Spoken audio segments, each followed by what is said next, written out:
Hey Parker, it's the 4th of June.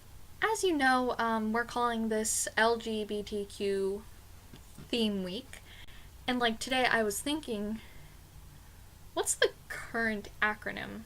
Because pretty much at this point everyone knows what LGBT means. That's still the most common term I hear used on, especially in mainstream media. But now, apparently the proper academic term, as told by me in my social works classes, which include discussions on a lot of sexuality, is LGBTQ week, Q, and for lesbian, gay, bisexual, transgender, and queer or questioning. So it's just sort of like a catch-all. And I've also heard of the acronyms LGBTQIA+, or lesbian, gay, bisexual, transgender, queer or questioning, intersex, asexual, and plus, meaning anything that doesn't fit into those.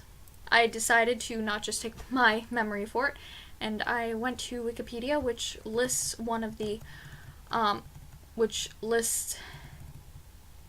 a current acronym of the LGBTQ+, as the current initialism is LGBTQQIAAP, standing for lesbian, gay, bisexual, transgender, transsexual, queer, questioning, intersex, asexual, ally, and pansexual. I've also seen even longer variations on that, and so like a lot of people are like really upset with the more letters that get tacked onto it because it just makes it even more confusing, and like people worried everyone's gonna be like, well, what else is there in it? And like there's this whole argument on whether allies should or should not be in the acronym.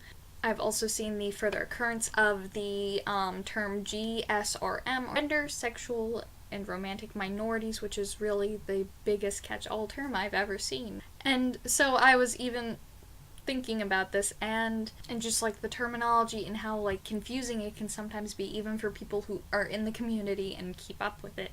And then like there have also been like variants using a U for unsure, or C for curious, or SA for straight allies, and P for polyamorous, and just everything. And it does eventually get too much to keep up with. This has become even less so since the term with or since either LGBT plus or LGBTQ plus have been like used more and more frequently, with the plus signifying anything that was left out of the current acronym. And while this is appropriate because no one really does have the time to type out a 20-letter initialism, it does end up leaving some people out. Like, I've never seen agender or non-binary really represented in an acronym as letters.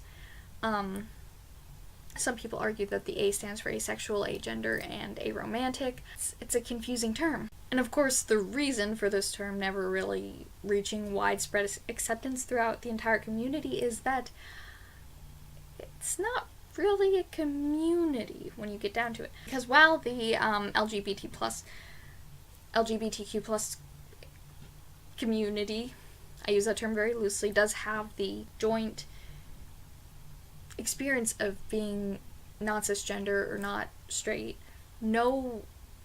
there's never going to be one term that everyone agrees on because there's too many people who fall outside of the cisgendered and straight thing.